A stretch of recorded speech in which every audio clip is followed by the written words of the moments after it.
A few minutes later. Nasaan daspan? Di ba nasa yun? Hindi, nasa'yo. Hindi, nasa'yo, di ba? Ako nasa akin, di na doon.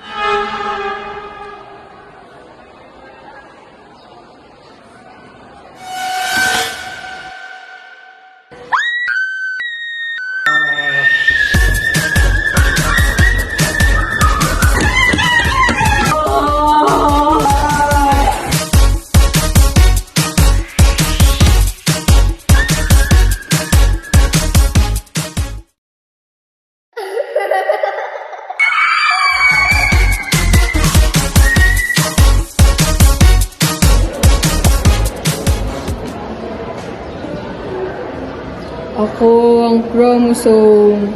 At kayo, kasama sa mga hahatiin. Game over. Uy, kaibigang multo. Nandiyan ka na pala. Siya ang tutulong sa atin para mas lalo niyo maintindihan ang mitosis. Kaya mga anak, siya ang simula, ang propis. Propis, naging invisible na ang chromosomes.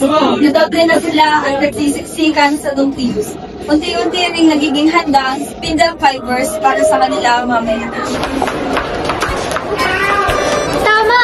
Doble-doble na kami, parang MRT tuwing rush hour.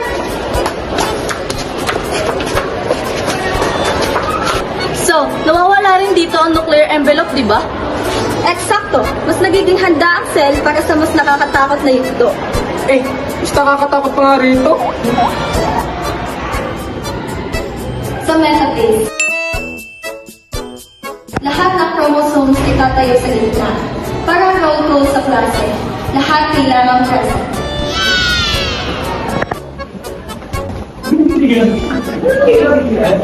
Present! Ako ang pinakaunang chromosome.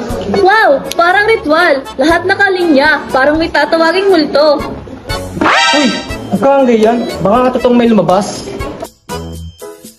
Ngayon, anaphase. Ang mga sister chromatids ay hindi hila palayo sa isa't isa.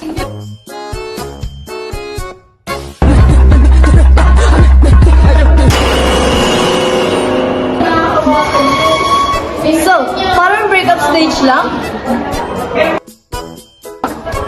Tama. Kailangan ito ng tamang bilang ng chromosomes sa bawat cell. Kung walang anaphase, sabaw ang DNA. Yun ang horror talaga. Sa telophase, may kapayapaan na ulit. Bumabalik ang nuclear envelope at unti-unting bumabalik ang chromosomes sa dati nilang maluwang na anyo. Parang after ng gulo, balik ulit sa normal? Oh, parang may dalawang bahay, dalawang nucleus na nabuo.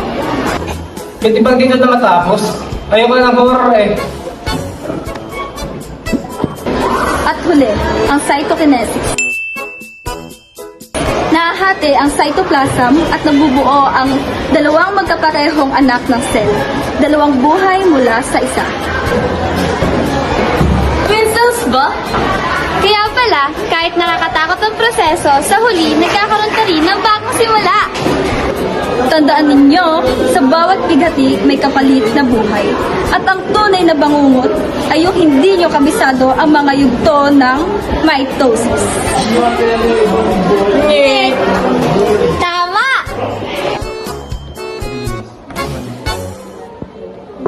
Guys, may quiz daw tayo bukas sa mitosis.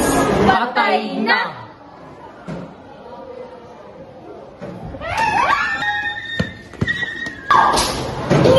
Mas tamad pa sila sa multo kaysa sa exam.